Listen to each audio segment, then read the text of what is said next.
श्रीराम. सर्व श्रोत्यांना प्रेमपूर्वक नमस्कार. श्रोते हो, आपण स्वामी विद्यानंद यांच्या भावार्थ रामायण संक्षिप्त या ग्रंथाच्या आधारे निर्माण झालेला मला भावलेले भावार्थ रामायण अर्थात आत्मपरायण हा ग्रंथ आपण इथे पाहत आहोत.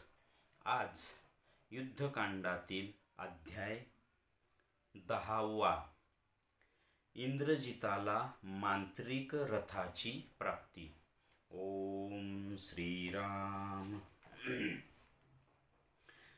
तिथे मग हनुमंत व इंद्रजित यांचे युद्ध सुरू होते.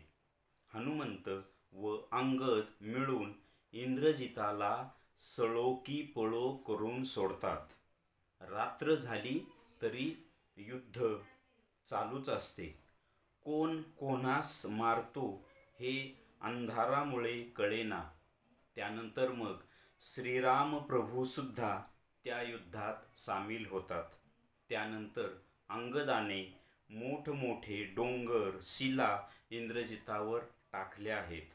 त्यामुळे इंद्रजिताचे सैन्य जीव घेऊन पळू लागले आहे. ते पाहून इंद्रजित सुद्धा एका गुहेत जाऊन लपला. मग तिथे इंद्रजिताने मांत्रिक रथ निर्मितीकरिता होम मांडला आहे. तो होम चालू असताना गर्वाने फुगून स्वप्रौढी गाऊ लागला. तेवढ्यात तिथे आकाशवाणी झाली की राम लक्ष्मण सर्वांचा वध करतील आणि बिभीषणाला लंकेचा राजा करतील व अशा प्रकारे राम लक्ष्मण राक्षस राज्याचा विनाश करवून रामराज्य सुस्थापित करतील. ही आकाशवाणी ऐकून इंद्रजित घाबरतो, परंतु तेवढ्यात होमाग्नी संतुष्ट होतो व मांत्रिक रथ तयार होतो. तो मांत्रिक रथ पाहून इंद्रजिताला खूप आनंद होतो व तो गर्वाने म्हणतो की ही आकाशवाणी खोटी आहे. आता आपण साधकाच्या दृष्टीने पाहू. साधकाच्या या अध्यात्म प्रवासात त्याच्या अंतरंगात तममय अशुद्ध शक्ती व प्रकाशमय चैतन्य रूप शुद्ध शक्तीचे युद्ध सुरू झालेले आहे. इथे चैतन्यमय व बलवान असा प्राण म्हणजेच हनुमंत त्या अशुद्ध अशा गर्विष्ठ मनावर म्हणजेच इंद्रजितावर आघात करत आहे. मग ते सत्कर्मही म्हणजे अंगदही आपल्या सत्यकर्माने त्या गर्विष्ठ मनावर आघात करत आहे. त्या दोघांच्या या युद्ध कौशल्याने ते तममय वामशक्तियुक्त गर्विष्ठ मन व त्याची एकाग्रता रूप सेना विरून जाते व ते गर्विष्ठ मन आपल्या मनपणात शिरते व तिथे मायावी शक्तीची म्हणजेच मांत्रिक रथाची निर्मिती करण्यास सुरुवात करते. तेव्हा त्या मनाला सूक्ष्म मार्गाकडून म्हणजेच आकाशवाणीकडून संकेत मिळतो की आता पुढे ते आत्मस्वरूप सद्गुरू म्हणजेच श्रीराम व त्यांचे दिव्य मन म्हणजेच लक्ष्मण हे त्या अशुद्ध अहंकारासहित म्हणजे रावणासहित सर्व अशुद्ध असलेल्या वामशक्तींचा विनाश करतील व ही सुवर्ण प्रकाशमय हिरण्यगर्भ नगरी म्हणजेच लंका नगरी त्या विवेकाच्या म्हणजेच बिभीषणाच्या अधीन करतील. अशा प्रकारे तममय वामशक्तींचे किंवा अंधकाराचे राज्य जाऊन तिथे चैतन्यमय प्रकाशाचे राज्य सुस्थापित होईल. हा संकेत पाहून ते गर्विष्ठ मन चिंतेत पडते, परंतु त्याला तिथे मायावी शक्तीची म्हणजेच मांत्रिक रथाची प्राप्ती होते. त्यामुळे त्याला तो सूक्ष्म मार्गाचा संकेत खोटा वाटतो व ते गर्विष्ठ मन अधिकच गर्विष्ठ होते. आता आपल्या बाबतीत सुद्धा एक प्रकारे असेच घडते. आपण आपल्या सद्गुरूंकडून अनुग्रहित होऊन साधनामग्न होतो व विशिष्ट अशा एका टप्प्यावर आल्यावर आपल्याला पुढील आत्मप्राप्तीचे संकेत मिळतात. मात्र त्यानंतरही पुढे खडतर साधना प्रवास करून आपल्याला गुरुकृपा प्राप्त होते व मग सद्गुरू आपल्याला सायुज्यरूप असलेल्या आत्मारामाच्या राज्यसिंहासनावर अधिष्ठित करतात व हेच आपल्याकरिता रामराज्य असते. आपल्या ठिकाणी मग असत्य जाऊन सत्याची स्थापना होते, अंधकार जाऊन प्रकाशाची स्थापना होते व मृत्यू जाऊन अमरता प्राप्त होते. म्हणजेच असतो मा सतगमय तमसो मा ज्योतिर्गमय मृत्योर्मा अमृतम गमय अशी अवस्था प्राप्त होते व हे सर्व मिळवून देणारा जो कोणी असतो तो म्हणजे सद्गुरू. आता आपण या अध्यायाचे थोडक्यात सार पाहण्याचा आपण प्रयत्न करूया. इथे कथेमध्ये हनुमंत, अंगद व इंद्रजित यांचं युद्ध सुरू झालेलं आहे. हनुमंत व अंगद इंद्रजिताला अक्षरशः सळो की पळो करून सोडतात आणि अंधार पडला तरी ते युद्ध चालू होतं. त्यात श्रीराम प्रभूही मग त्या युद्धामध्ये उतरतात. त्यानंतर अंगद इंद्रजितावर मोठमोठाले डोंगर, पर्वत, शिळा, झाडे, झुडपे टाकतो. त्यामुळं इंद्रजिताचं सैन्य सैरावैरा पळू लागतं. मग इंद्रजितही एका गुहेत जाऊन लपून बसतो आणि तिथे तो एका मांत्रिक रथाची निर्मिती करण्यासाठी होम हवन सुरू करतो.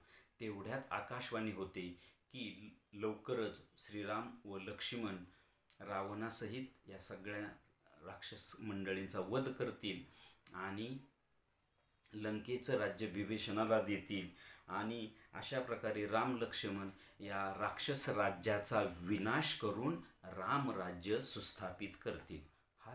ही आकाशवाणी ऐकल्यावर इंद्रजित घाबरतो. मात्र तेवढ्यात त्याच्या त्या होमामधून त्या मांत्रिक रथ बाहेर येतो आणि मग त्याला आणखी गर्व होतो इंद्रजिताला की ही आकाशवाणी खोटी आहे, आता मीच यांचा सगळ्यांचा विनाश करतो. ही झाली रामकथा. आता हेच साधकाच्या दृष्टीने कसं हे आपण थोडक्यात पाहायचा प्रयत्न करूया. साधकाच्या या अध्यात्म प्रवासात त्याच्या अंतरंगामध्ये आता तममय अशुद्ध शक्ती, तममय अशुद्ध वामशक्ती व प्रकाशमय चैतन्य रूप शुद्ध शक्ती यांचं युद्ध चालू आहे आणि हे युद्ध अखंड चालू असतं.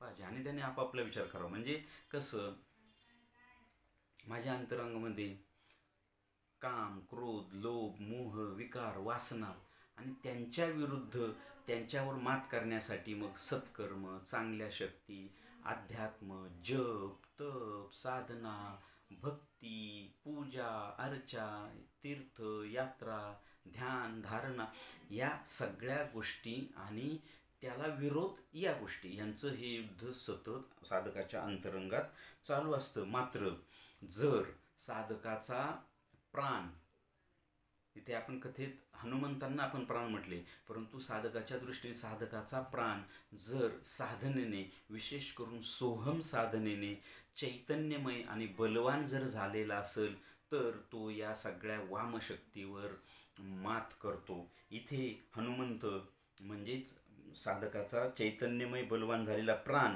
आणि साधकाचं सत्कर्म म्हणजेच अंगद हे त्या गर्विष्ठ मनावर आणि त्या गर्विष्ठ मनाच्या एकाग्रतेवर आघात करतात. त्यामुळे ते गर्विष्ठ मनाची एकाग्र रूप जी सेना आहे ती विरून जाते आणि ते गर्विष्ठ मन आपल्या आपल्याच मनपणाच्या गुहेत जाऊन बसतं. आणि तिथे बसल्यानंतर हे बघा, हे ज्याने त्याने आपण नीट जर, आता हे पण फक्त वाचून दाखवतोय, परंतु जर थोडासा अंतरंगात अभ्यास केला ना तर तुमच्या ही गोष्ट लक्षात येईल की जेव्हा आपल्या गुरुकृपेने अशा विकारांच्यावर, वासनावर विजय मिळवला जातो ना, तेव्हा आपलं हे जे मन आहे ना, गर्विष्ठ मन किंवा अशुद्ध मन, ते त्याच्याच मनपणात शिरतं. आणि तिथं ते विचार करतं की अरे हे काय झालं, मग याच्यावर आपण काय उपाय केला पाहिजे. म्हणजे बघा, आणि ती गोष्ट आपल्या लक्षात येत नाही, आपल्या विवेकाच्या, बुद्धीच्या, कशाच्याही लक्षात येत नाही. तिथं बसून ती संधीचं वाट पाहतं. मग आता इथे आपण कथेनुसार मांडतोय, परंतु आपण आपला नीट विचार केला की ती जी वामशक्ती किंवा ते विकार वासना आहेत ना, कुठेतरी आपल्या अंतरंगातल्या एका कोपऱ्यात जाऊन लपून बसतात आणि योग्य संधी आली की आपल्यावर हल्ला करतात. तसंच हे गर्विष्ठ मन तिथे जाऊन बसले आणि ती माव्या शक्तीचा ते निर्मितीचा विचार करते, तयारी करते तिथे गुपचूप बसून. मात्र तिथेही त्याला या सूक्ष्म मार्गाकडून, हा सूक्ष्म मार्ग आहे, आपण मागं पाहिलं की इथून जो मार्ग सुरू होतो ना, हा सूक्ष्म मार्ग आहे, त्याविषयी आपण पाठीमागं पाहिलेले. ह्या सूक्ष्म मार्गाकडून तिथेही त्या गर्विष्ठ मनाला संकेत मिळतो की बाबा, तू तुझ्या या गमजा सोडून दे, कारण तुझ्या अशुद्ध अहंकारासहित, या हव्यासासहित, या वाईट मंडळी, अशुद्ध मंडळीसहित सगळ्यांचा विनाश होणार आहे. आत्मस्वरूप सद्गुरू त्यांच्या दिव्य मन, हे सगळी शुद्ध मंडळी तुमचा सगळ्यांचा विनाश करून ही जी हिरण्यगर्भ नगरी आहे ना, ती विवेकाच्या ताब्यात देणार आहे. आणि हा विवेक आत्मविवेक असणार आहे. आणि आत्मविवेकाच्या ताब्यात ही नगरी गेली म्हणजे या नगरीवर, म्हणजेच या देहावर, म्हणजेच माझ्या जीवावर सत्ता आत्म्याची चालते. त्यामुळे त्या जीवाकडून कुठलीही वाईट कर्म, कुठल्याही काहीही गोष्टी वाईट घडत नाही, कारण तिथे त्याचा आत्मविवेक सतत जागृत असतो. कथेच्या नुसार ती नगरी विवेकाच्या ताब्यात जाणार आहे. मात्र तेवढ्यात त्या मनाला, गर्विष्ठ मनाला, त्याचं यश येतं कशात, त्याची वामशक्ती मिळवण्यात. आणि मग त्याला वाटतं हा सूक्ष्म मार्गाचा संकेत चुकीचा आहे. आपण आता इथे इंद्रजिताच्या दृष्टीने आपण ही कथा मांडलेली, परंतु आपल्या दृष्टीने जर पाहिलं ना तर पहा, आपल्याला जेव्हा असं ही जी वामशक्ती किंवा हे आपलं वाईट अशुद्ध मन लपून बसून काहीतरी उद्योग करायचा प्रयत्न असतं, तेव्हा आपल्या अध्यात्माच्या बळाने त्याच्यावर मात केली जाते. परंतु तेव्हाही आपलं ते जे अशुद्ध मनानं ते गप्प नाही बसत. ते म्हणतं नाही, हे सूक्ष्म मार्ग, अध्यात्म, ज्ञान, भक्ती, साधना वगैरे सगळं खोटं आहे, सगळं माझ्या ताब्यात आहे, मी सगळ्यांचा विनाश करणार आहे. हा विचार आपल्या मनात येतो. म्हणजे कसा येतो, कधी कधी आपल्याला शंका येते, अरे मी एवढी साधना भक्ती करतोय तरी माझ्यावर अशा काम, क्रोध, लोभ, मोह यांचा हल्ला होतो. मग काय खरं आहे, मग हे अध्यात्म खरं आहे का, देव खरं आहे का, अगदी सद्गुरू खरं आहे का, आपल्या साधनेवरचा विश्वाससुद्धा उडून जातो. असं घडतं. आपण ज्याने त्याने हा आपला अभ्यास करावा. आणि मग ते म्हणतं की हे सगळं खोटं आहे. मात्र तो सूक्ष्म मार्ग त्याला संकेत देतो की या तुझ्या अशुद्ध वामशक्तींचा विनाश होऊन या साधकाच्या ठिकाणी आता चैतन्यमय, प्रकाशमय राज्याची स्थापना होणार आहे. तेव्हा मग ते गर्विष्ठ मनसुद्धा चिंतेत पडतं. परंतु तेवढ्यात त्याची ती वामशक्ती त्याला मिळून जाते. इथे लेखकाने असं म्हटले की हे असं आपल्या सगळ्यांच्या बाबतीत घडतं. कसं की इथे फक्त पॉझिटिव्ह बाजू मांडलेली आहे, निगेटिव्ह बाजू नाही. कारण निगेटिव्ह बाजू तर आहेच आहे. कारण आपण साधना बळाने, चांगल्या बळाने करतो, चांगले अनुभव येतात, चांगल्या स्तरावर येतो, परंतु ह्या वामशक्ती आपल्या दडून बसल्या तर त्या सतत हल्ला करण्याचा प्रयत्न करत असतात. पण तरीही आपल्या बाबतीत कसं घडतं की सद्गुरूंकडून आपण अनुग्रहित होऊन साधनामग्न होतो आणि विशिष्ट अशा एका टप्प्यावर आल्यावर, म्हणजेच मी नेहमी हा भाग मांडलेला आहे, कारण इथं आलो ना की आपल्याला त्या शिवाची शक्ती मिळते किंवा सद्गुरूंची शक्ती मिळते आणि मग आपल्या साधनेला वेग येतो, आपण सूक्ष्म मार्गाकडे जातो. एकदा सूक्ष्म मार्गात आपण शिरलो ना, या वामशक्तीने कितीही हल्ले केले तरी ते हल्ले परतून लावण्याची शक्ती आपल्यामध्ये येते. म्हणजेच अशा एका विशिष्ट टप्पा, तो हा विशिष्ट टप्पा आहे, म्हणजे हा भ्रूमध्य किंवा आज्ञाचक्र हा विशिष्ट टप्पा आहे. त्या टप्प्यावर आलो की मग आपल्याला आत्मप्राप्तीचे संकेत मिळतात. मग ते जे दिव्य अनुभव येतात ना, संकेत म्हणजे कसे येतात, आपल्याला दिव्य अनुभव येतात. मग म्हणजे आपल्याला ईश्वराच्या दर्शनाच्या झलक, आपल्याला नील ज्योतिर्मय प्रकाशाची दर्शन होतात. ती दर्शन अनंत प्रकारची असतात.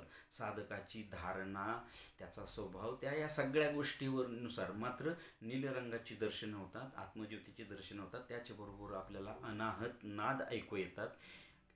त्याचबरोबर त्याच्या सुरुवातीला अगोदर आपल्याला आपल्या शरीरातून कंपन, म्हणजे वीज चमकून गेल्यासारखे आपल्याला झटका बसतो.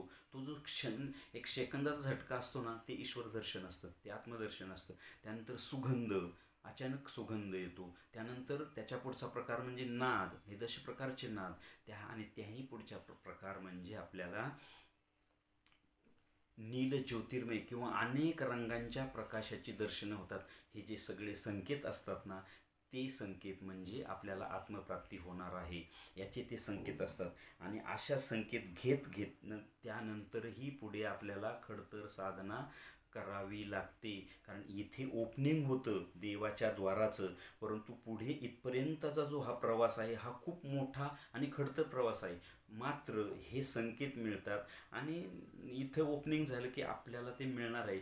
मग आपल्यावर अवलंबन असतं आपण किती वेगाने तिथपर्यंत जातो, कशी परखड साधना करतो. आणि त्यानंतर मग आपल्याला आपले सद्गुरू त्या आत्मारामाच्या राजसिंहासनावर आपल्याला अधिष्ठित करतात, अभिषिक्त करतात. आणि हे होणं म्हणजेच आपल्यासाठी रामराज्य आहे.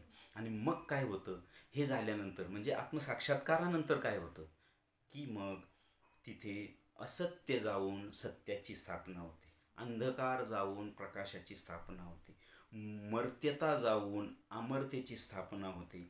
म्हणजेच असतोमा सतगमय, तमसोमा ज्योतिर्गमय, मृत्योर्मा अमृतम गमय, या वेदोपनिषदाच्या वाक्याची आपल्याला प्राप्ती होते. म्हणजेच आपण आत्मस्वरूप होतो. आणि हे सगळं करून देणारा कोण आहे, तर आपला सद्गुरू. सद्गुरू शिवाय होणार नाही. स्वामी स्वरूपानंद हेच म्हणतात की गुरु कृपेवीन नाही आत्मज्ञान, वावू गातो सीन साधनांचं. हेच या अध्यायाचं सार आहे असं मला वाटतं. श्रीरामार्पणमस्तु. हरिओम तत्सत. ब्रह्मार्पणमस्तु.